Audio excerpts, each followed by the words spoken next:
बाल विकास study point में आपका स्वागत है। आज हम लोग पढ़ेंगे विभक्ति के नियम या फिर विभाज्यता का नियम भी इसे बोलते हैं। विभाज्यता का नियम, विभक्ति इंग्लिश में इसको डिविजिबिलिटी बोलते हैं। तो आज हम लोग पढ़ेंगे विभक्ति के नियम। तो आप लोग सोच रहे होंगे कि इसका उपयोग क्या है। तो इसका उपयोग यह है कि हम बिना भाग दिए की संख्या को पता कर सकते हैं कि यह संख्या 2 से विभक्त होगी कि नहीं, 3 से विभक्त होगी कि नहीं, ऐसे हम लोग पता कर सकते हैं। तो चलिए हम लोग स्टार्ट करते हैं। 2 से विभक्त होने के नियम। दी गई संख्या का इकाई अंक, चलिए मैं बता देता हूं आपको। दी गई संख्या का इकाई अंक यदि 0 हो, 2 हो, 4 हो, 6 हो, 8 हो, 0 हो, 2 हो, 4 हो, 6 हो, 8 हो, तो वह संख्या पूर्ण रूप से 2 से विभक्त होगी। अगर कोई भी संख्या लीजिए, जैसे मैं ले रहा हूं 2860, इसके इकाई का स्थान देखिए 0 है, तो यह संख्या 2 से विभक्त होगी। आप भाग देके जांच कर सकते हैं। इसका इकाई का अंक देखिए 3844, इसका इकाई का अंक देखिए 4 है, तो यह संख्या 2 से विभक्त होगी। 5686, इसका इकाई का अंक देखिए, बस हमको इकाई का अंक देखना है, 6 है, तो यह संख्या 2 से विभक्त होगी। इसका इकाई का अंक देखिए 8 है, तो यह संख्या 2 से विभक्त होगी। तो हम ऐसे बता सकते हैं, जिस दी गई संख्या का इकाई का अंक 0 हो, 2 हो, 4 हो, 6 हो, 8 हो, तो वह संख्या पूर्ण रूप से 2 से विभक्त होगी।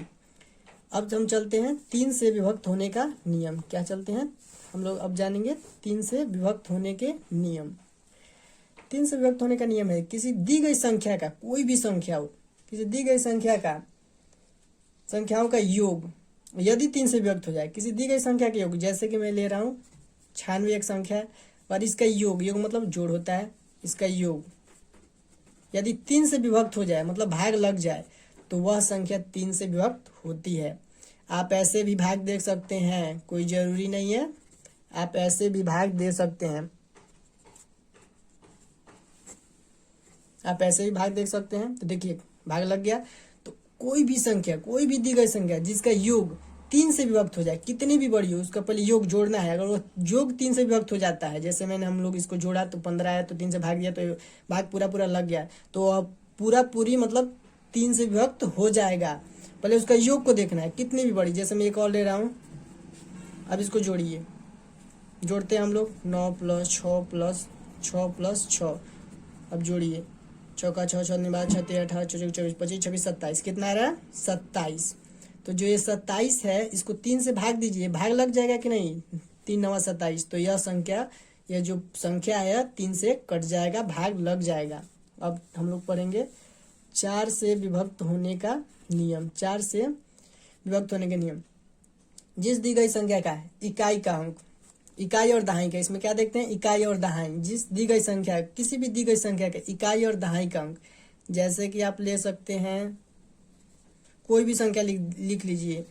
ये कितना है, इकाई और दहाई, 2 संख्या लेना। इकाई और दहाई से बनी संख्या का, इकाई और दहाई से बनी संख्या यदि 4 से विभक्त हो जाती है, 14 है देखिए, 24 है देखिए, 4 से विभक्त हो गई, 6 बार में कट गई, तो यह संख्या जो पूरी संख्या है यह 4 से विभक्त हो जाएगी।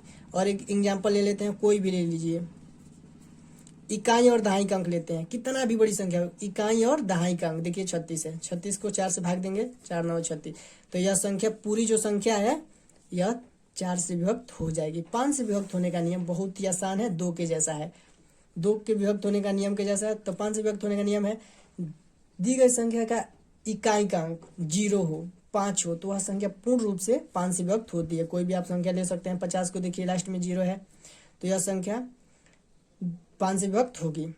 और भी उदाहरण ले सकते हैं, इकाई का अंक 5 है, तो यह संख्या 5 से विभक्त होगी। तो इसका नियम यह कहता है कि जिस संख्या के इकाई का अंक या तो 0 हो या तो 5 हो, तो वह संख्या 5 से विभक्त होगी। अब चलते हैं 6 से विभक्त होने का नियम। 6 से विभक्त होने का नियम यह है, 6 से विभक्त होने का नियम, जो संख्या 2 और 3 से एक साथ विभक्त हो जाए, तो वह संख्या 6 से भी विभक्त हो जाएगा। जैसे कोई भी आप संख्या सोचिए जो 2 से भी विभक्त होता हो, 3 से भी विभक्त होता हो। जैसे मैं 36 ले रहा हूँ, ये 2 से विभक्त होता है, हाँ होता है, 3 से विभक्त होता है, हाँ होता है, तो यह 6 से भी विभक्त होगा, देख लीजिए जाके 36। और भी आप संख्या 7 से विभक्त होने का नियम, यदि कोई मान लीजिए कोई दी गई संख्या का इकाई अंक का दुगुना शेष बची संख्या में से घटाने पर यदि उसका जो आंसर है वो 7 से विभक्त हो जाए तो वह संख्या पूर्ण रूप से 7 से विभक्त होती है। चलिए एग्जाम्पल के साथ इसको हम समझते हैं। जैसे कोई भी संख्या लीजिए, जैसे मैं यहाँ पे ले रहा हूँ 322 लिया। अब इसको देखिए क्या नियम है, देखिए किसी दी गई संख्या है इकाई अंक का दुगुना कर लीजिए, कितना होगा 2 दूना 4 होता है। शेष बची संख्या 32 जो ये संख्या बच रहा है इसमें से घटा लीजिए, तो देखिए घट रहा है तो कितना आ रहा है, 12 में 4 गया 8, यहाँ पे 1 दे दिया तो 2, 28। अगर ये 28 7 से भाग लग जाता है, 7 चौक 28, तो यह संख्या पूर्ण रूप से 322 जो है 7 से भाग लग जाएगा। देख लीजिए 7 चौक 28, हटाएंगे तो 4 आएगा, यहाँ पे 0 2, 7 छक 42। देखिए यह संख्या पूरा भाग लग गया।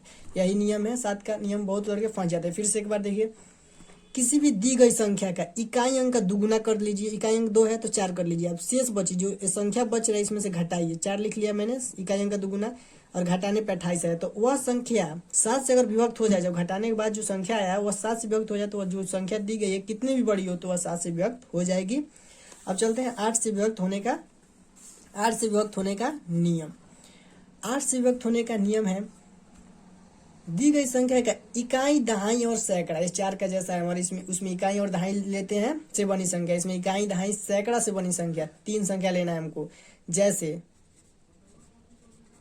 इकाई दहाई सैकड़ा से बनी संख्या को लेना है हमको। दी गई संख्या के इकाई दहाई सैकड़ा से बनी संख्या को 8 से भाग देने पर वह संख्या अगर पूरा विभाजित हो जाती है तो कितनी भी बड़ी संख्या वह संख्या 8 से विभक्त हो जाएगी। चलिए देखते हैं, इसको भाग दे दीजिए 224 को 8 से।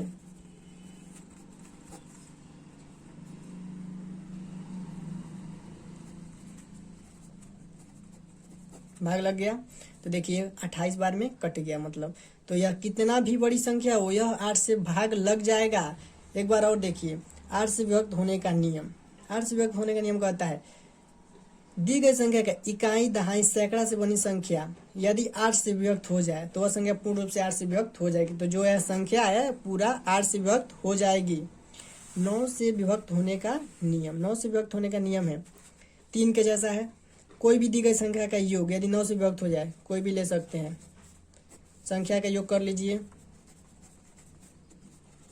अगर 9 से विभक्त हो जाए यानी कि भाग लग जाए तो यह संख्या 999 9 से मतलब 9 से भाग लग जाएगी, विभक्त हो जाएगी। यही नियम है। अब चलेंगे हम 10 से विभक्त होने के नियम। 10 से विभक्त होने का नियम है, ये 2 के जैसा है। दी गई संख्या का इकाई अंक यदि 0 हो तो वह संख्या पूर्ण रूप से 10 से विभक्त हो जाए। कोई भी संख्या लीजिए, 7 लीजिए, अगर 70 लीजिए, इसका इकाई अंक क्या है 0 है तो यह संख्या 10 से भाग लग जाएगी। आप जानते हैं कि 10 7 70, कोई भी संख्या कितनी भी बड़ी संख्या हो, कितनी भी बड़ी संख्या इकाई अंक कितना है 0 है तो यह संख्या 10 से विभक्त हो जाएगी। 11 से विभक्त होने का नियम, इसका सीधा साधी मैं आपको सीधे तरीके से बताने का प्रयास करता हूँ। इसमें बस आपको एक चीज याद रखना है, सम स्थान माइनस विषम स्थान। अगर ये आपको याद है तो मुझे नहीं लगता है कि आप नहीं बना पाएंगे, आप एकदम बना लेंगे। चलिए मैं एक एग्जाम्पल कोई भी ले लीजिए, 6 7 8, कोई कुछ भी लिख लीजिए, 8 6 7 8 6 7, मैंने एक एग्जाम्पल लिया। अब इसको सम स्थान, तो सम स्थान देखना है। देखिए सम स्थान का जानते हैं, सम स्थान मतलब 2 4 6 8 8 यही ना होता है सम संख्या का एग्जाम्पल यही ना होता है। तो देखिए सम स्थान लेना है हमको, तो सम स्थान 2 है। अब 4 को लेंगे और उसके बाद 6 को लेंगे, तब इसको जोड़िए, 8 + 7 + 6, 8 7 होता है 15, 15 6 होता है 21। अब फिर से विषम स्थान को जोड़ लीजिए, 7 8 7 15 6, 8 + 7, देखिए 7 8 8 7 15 6 21, कितना होता है 21। अब दोनों को घटाइए, क्योंकि बोला है सम स्थान माइनस विषम स्थान, हम घटा लीजिए। 21 - 21 कितना आ रहा है 0 आ गया। तो अगर 0 आएगा तो आप समझ जाएंगे तो ये कितना भी बड़ा संख्या हो यह संख्या 11 से विभक्त हो जाएगा, भाग लग जाएगा, विभाजित हो जाएगा। अगर 0 आए या फिर 11 का टेबल आए, कोई भी 11 का पहाड़े में आना चाहिए, 11 से कटना चाहिए तो भी वह विभक्त हो जाएगा। अगर मेरी वीडियो अच्छा लगे तो लाइक और शेयर कीजिए और सब्सक्राइब कीजिए। धन्यवाद।